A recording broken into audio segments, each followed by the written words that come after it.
Daniel Price was the teacher every parent trusted until the day police stormed his home and uncovered a secret AI lab filled with explicit computer-generated images of his own students.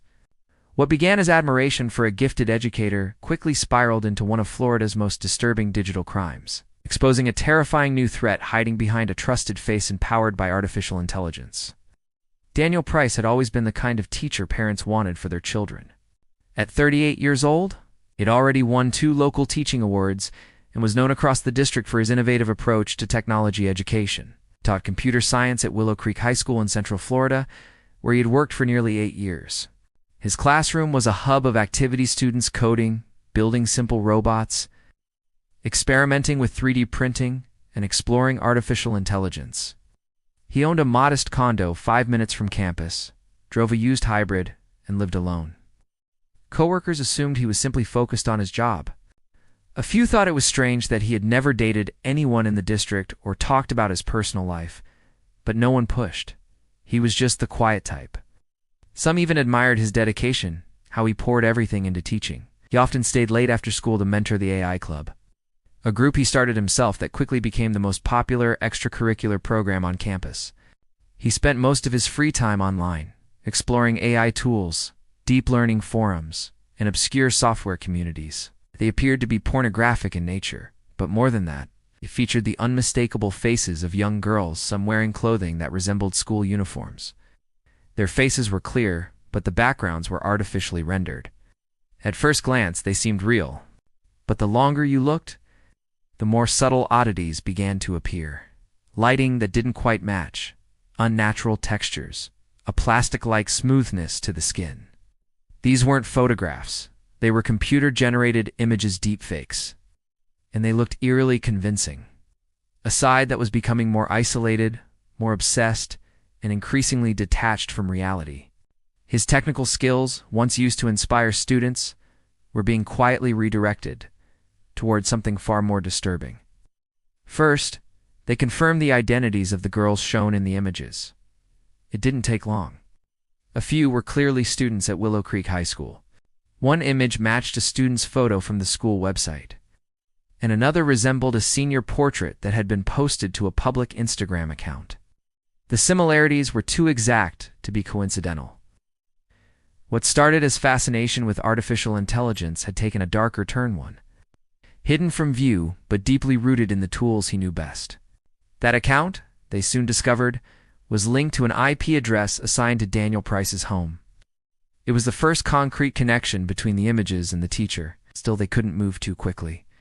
If they acted without enough evidence, they risked jeopardizing the entire case. So they continued digging quietly and thoroughly.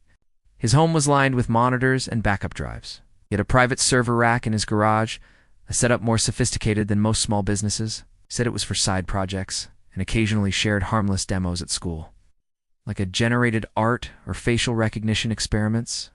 On an otherwise uneventful April morning, an anonymous email landed in the tip line of the local sheriff's office. It had no signature, no return address, and no identifying information, just a few lines of text and a set of image attachments. The subject line read, "Check Mr. Price's hard drive." At first, the officer reviewing tips assumed it was a prank or a disgruntled student trying to get revenge. But curiosity got the better of him. He clicked on the attachments. To everyone else, it was just Daniel being brilliant. To his students, he was more than just a teacher. He was the cool, tech-savvy adult who actually listened to them. He spoke their language, memes, Reddit jokes, coding humor, and never talked down to them. Parents, too, were drawn to his calm, thoughtful demeanor. He was articulate, patient, and always seemed in control. The school principal once called him a future district leader, and there had even been quiet talk of grooming him for an administrative role. He always declined. He said his heart was in the classroom.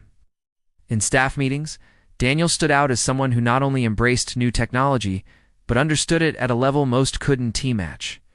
When the pandemic hit, he became the go-to person for helping other teachers navigate online learning platforms. He built a custom website to host class materials, helped students who didn't have Wi-Fi at home find temporary solutions, and even offered to tutor struggling kids one-on-one over Zoom.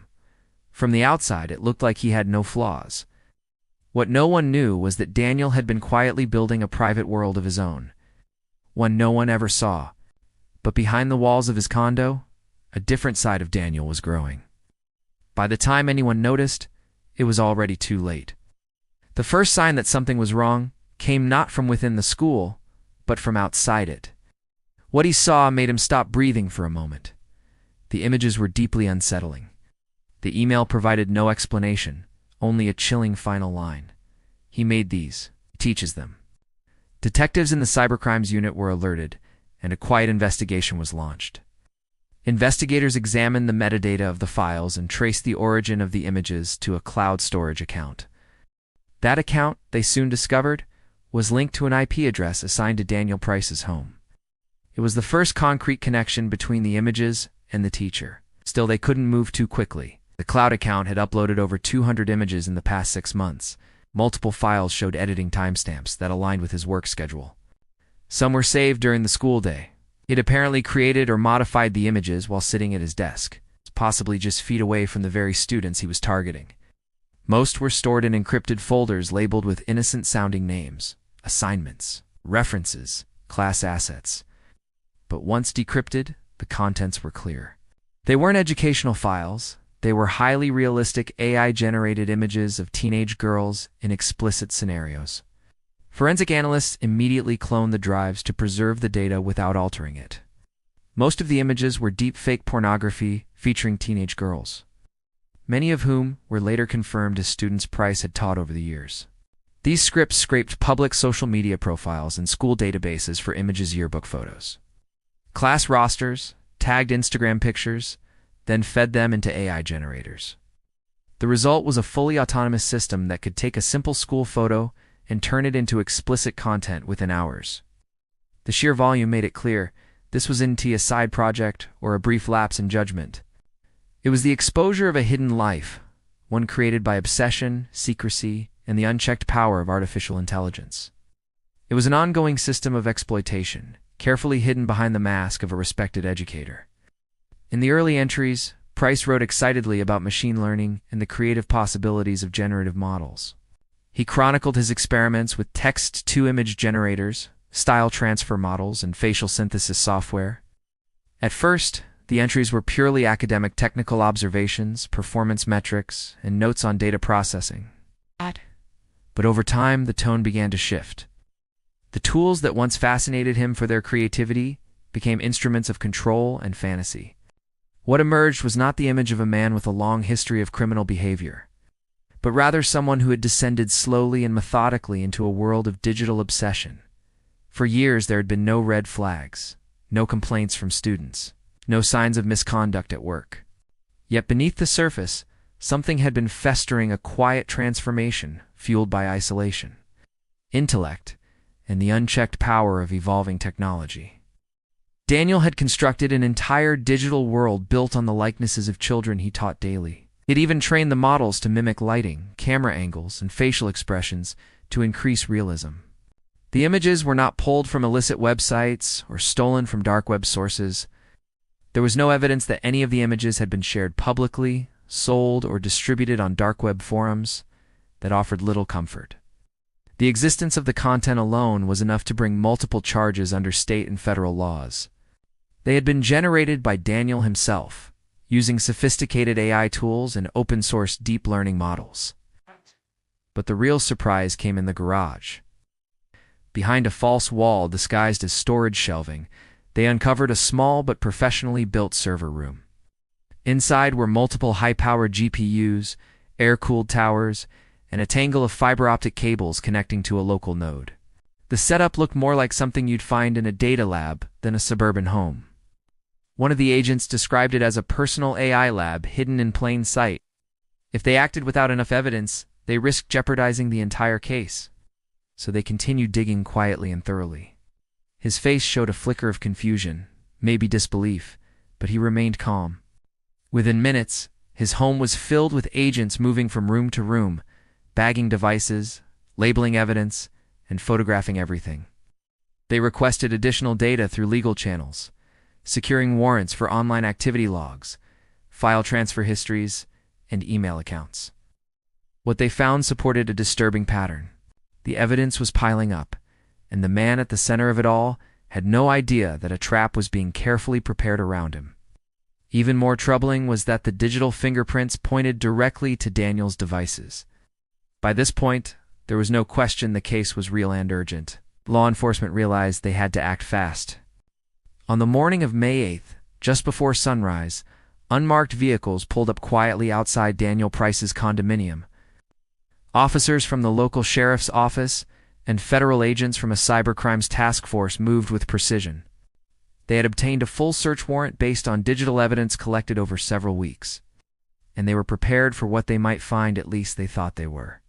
Daniel answered the door in gym shorts and a t-shirt, appearing half asleep. He didn't resist. He didn't ask questions. The main computer in the living room was still powered on. Stored across the servers and hard drives were thousands of image files, many organized into labeled folders by name, age, and even class period. What shocked investigators most was the level of automation. Deep within the folders, they discovered custom scripts Daniel had written in Python and C++. Investigators also found detailed logs notes tracking which images were successful, which required fixing, and which students were being targeted next. Back at the precinct, agents reviewed the materials and cataloged each piece of evidence. The search confirmed the worst fears of investigators. This wasn't about a single crime. As the investigation unfolded, law enforcement began piecing together a psychological profile of Daniel Price. Investigators found notebooks and digital journals on his devices. In the early entries, Price wrote excitedly about machine learning and the creative possibilities of generative models. He chronicled his experiments with text-to-image generators, style transfer models, and facial synthesis software. If you feed it right, it gives you exactly what you want. He saw his actions as victimless because the images were technically fake. But the tools he used and the sources he pulled from tied directly to real people. The faces were not fictional. They belonged to actual students, many of whom had trusted him, worked closely with him, and looked up to him as a mentor. It was a systematic descent into moral blindness, made possible by a mind that saw lines of code where others saw human lives. And by the time investigators uncovered the full extent of what he had done, it was clear Daniel Price had crossed every boundary. Not with physical violence, but with digital precision and an utter absence of empathy. Teachers scrambled to answer students' questions, while counselors were brought in to speak with affected families. Several parents pulled their children from class entirely. Students, many of whom had shared photos or participated in Price's AI club, deleted their social media profiles out of fear. Rumors swirled through the hallways who had been targeted. Who was in the images? Who else knew? The charges against him were serious and unprecedented in many ways. Some viewed it as a landmark trial, one that could redefine how AI-generated explicit material is handled under the law.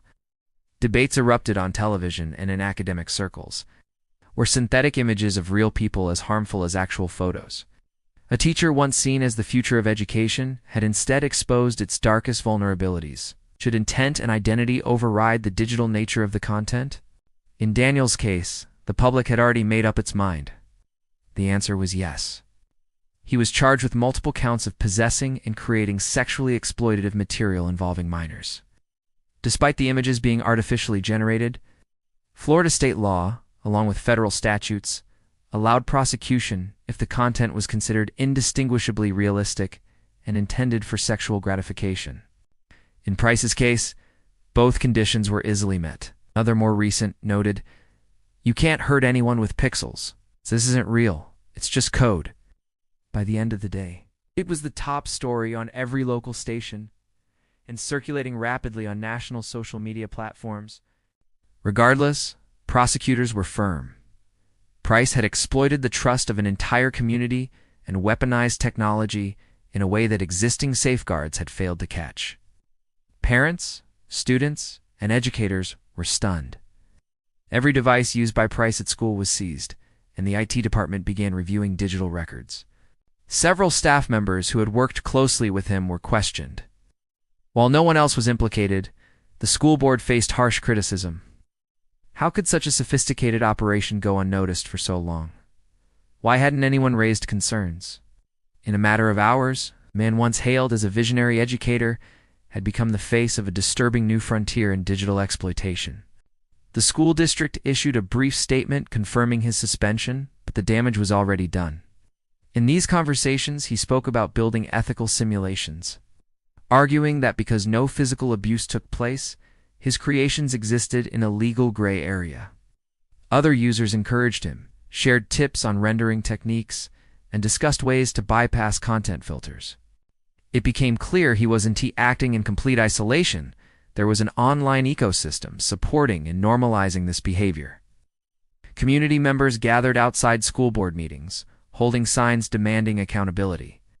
A petition calling for stricter hiring policies and digital ethics. Training for all staff gained thousands of signatures in a week. The media focused not only on the scandal, but also on the larger implications: how vulnerable. Children had become in an age where their digital likeness could be stolen and twisted with a few lines of code. These rationalizations marked the beginning of a dangerous disconnect between intention and consequence. Daniel wasn't just using AI for artistic or experimental purposes anymore. He was using it to fulfill a growing compulsion. At first, the entries were purely academic technical observations, performance metrics, and notes on data processing. But over time, the tone began to shift. The tools that once fascinated him for their creativity became instruments of control and fantasy. One journal entry from 2 years prior read, "There is no limit to what the machine can imagine." He had combined technical mastery with access to real-world data student photos, names, and records, creating disturbingly lifelike results. His motive wasn't financial. He never tried to profit from the material, didn't share the images for attention. He simply kept them, cataloged them, and refined them, as if building a private museum for his own consumption. Experts brought in to assess his behavior pointed to a clear pattern of cognitive distortion. Digging further, analysts found encrypted chat logs on private forums where Daniel had discussed his work under anonymous usernames. What set Daniel apart, however, was the scale and precision of his operation. This wasn't impulsive. It wasn't sloppy. News of Daniel Price's arrest spread quickly. At Willow Creek High School, chaos followed. Within days, the district launched a full internal investigation. The fallout extended beyond the school. Meanwhile, Daniel Price was held without bail at the county detention center. Legal experts quickly picked up on the case. He offered no public statement, and his lawyer filed for a mental health evaluation, citing obsessive-compulsive tendencies and emotional detachment. As he awaited trial, Daniel Price became a cautionary tale. Not only of personal downfall, but of how the unchecked potential of emerging technology could be twisted into something deeply harmful. Subscribe for more chilling true crime stories.